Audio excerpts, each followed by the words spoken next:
दोस्तों जब भी हम किसी को कॉल करते हैं तो +91 लगाना पड़ता है और जब भी किसी का कॉल आता है तो तब भी +91 ही लिखा हुआ आता है, जो कि भारत का कॉलिंग कोड है। और इसी तरह और भी देशों के अलग अलग तरह के कोड होते हैं और इसी तरह कई देश ऐसे भी हैं जिनका कोड +01, +09, लेकिन भारत को +91 ही कोड क्यों मिला?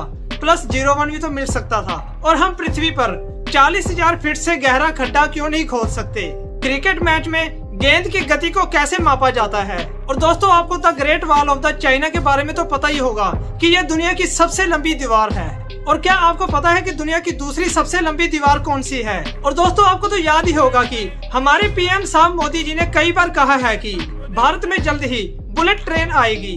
लेकिन दोस्तों आपको क्या बताए, 100 करोड़ के 8-8 चीते तो आ गए, लेकिन अभी तक एक भी बुलेट ट्रेन नहीं आई। लेकिन दोस्तों क्या आप जानते हैं कि अभी तक भारत में बुलेट ट्रेन की शुरुआत क्यों नहीं हुई? अगर दोस्तों आप इन सभी जानकारियों के बारे में जानना चाहते हैं तो बने रहे इस वीडियो में। हेलो दोस्तों, मैं हूं लव संत और आप देख रहे हैं लव मिनटर चैनल। तो चलिए शुरू करते हैं। फैक्ट नंबर 1, दोस्तों हम पृथ्वी पर 40,000 फीट से गहरा गड्ढा क्यों नहीं खोद सकते?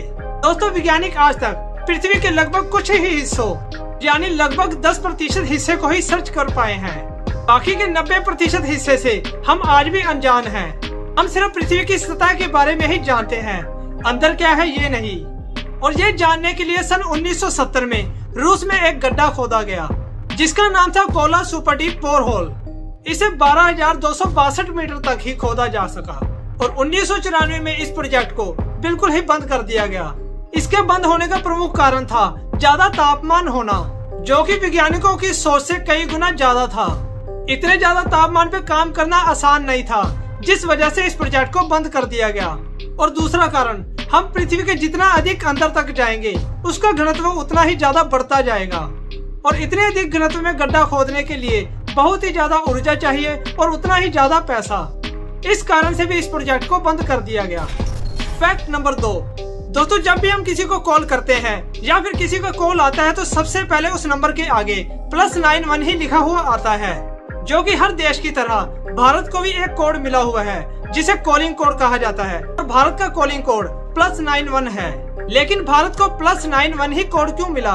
+01 या +02 भी तो मिल सकता था।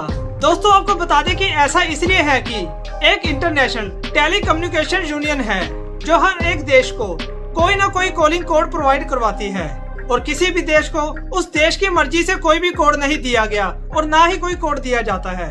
जब भी किसी देश को कोई कोड दिया जाता है तो उसके क्षेत्र के अनुसार ही दिया जाता है और उस क्षेत्र को जोन कहा जाता है।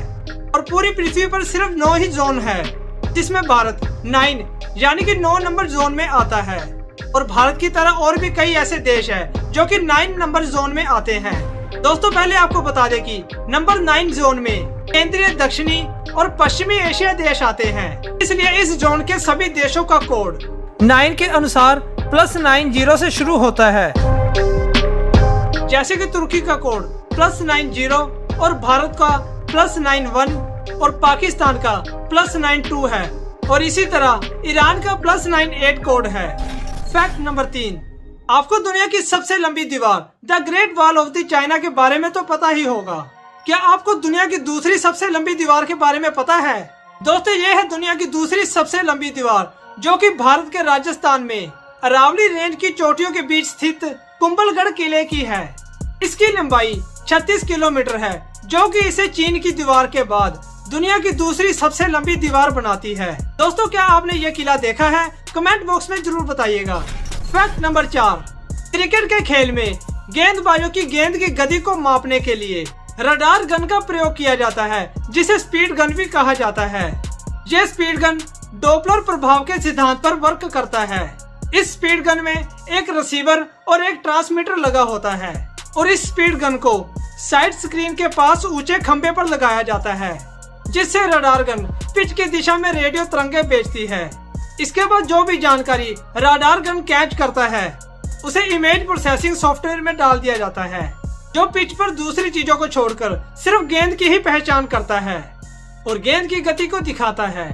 फैक्ट नंबर 5, और दोस्तों आपको तो याद ही होगा कि हमारे पीएम साहब मोदी जी ने कई बार कहा है कि भारत में जल्द ही बुलेट ट्रेन आएगी, लेकिन जहां भारत में तो 100 करोड़ के चीते आ गए लेकिन बुलेट ट्रेन लाने में इतनी देरी क्यों?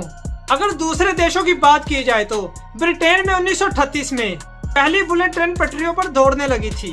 फिर 1964 को जापान में और 1981 में फ्रांस में पहली बार बुलेट ट्रेन चली थी, जिनकी 300 से 400 किलोमीटर पर हावर्स की स्पीड है। अगर दुनिया के अलग अलग देशों में बुलेट ट्रेन का चलना इतनी आसान सी बात है, तो फिर भारत में बुलेट ट्रेन के लिए इतनी देरी क्यों? दरअसल बुलेट ट्रेन चलाने के लिए भारत में नई पटरियां बिछाना जरूरी है, क्योंकि मौजूदा समय में भारत में जो रेल पटरियां हैं वो 200 किलोमीटर पर आवर की स्पीड से दौड़ने वाली ट्रेनों का बोझ भी आसानी से सहन करने लायक नहीं है। और बुलेट ट्रेन ना चलने की दूसरी सबसे बड़ी वजह इस पर आने वाला खर्च है। बुलेट ट्रेन के लिए 1 किलोमीटर की पटरी यानी कि ट्रैक तैयार करने के लिए करीब 120 करोड़ का खर्च आएगा, जबकि हमारी नॉर्मल जितनी भी ट्रेन ट्रैक है उनको तैयार करने में सिर्फ 8 करोड़ रुपए का ही खर्च आता है। वहीं अगर मुंबई और अहमदाबाद के बीच चलने वाली बुलेट ट्रेन के ट्रैक को बनाने की बात की जाए तो लगभग 1 लाख करोड़ रुपए से भी ज्यादा का खर्च आएगा, जिस वजह से भारत में अभी तक बुलेट ट्रेन शुरू नहीं की गई। दोस्तों, ये तो अभी बुलेट ट्रेन की ही बात है, लेकिन भारत में लंपी वायरस से मरने वाली गाय की तरफ तो किसी भी सरकार का ध्यान नहीं है। यहाँ 100 करोड़ के चीते तो आ जाएंगे, लेकिन गाय की बीमारी भगाने वाला कोई इलाज नहीं आ सकता। तो दोस्तों, आपको ये वीडियो कैसे लगी कमेंट बॉक्स में जरूर बताइएगा और इस वीडियो को लाइक और शेयर जरूर कीजिएगा और हमारे चैनल को सब्सक्राइब करना मत भूलिएगा और घंटी बटन को जरूर दबाइएगा ताकि हम आपके लिए इसी तरह नई नई वीडियो लेकर आते रहें। धन्यवाद दोस्तों, जय भारत, बाय बाय।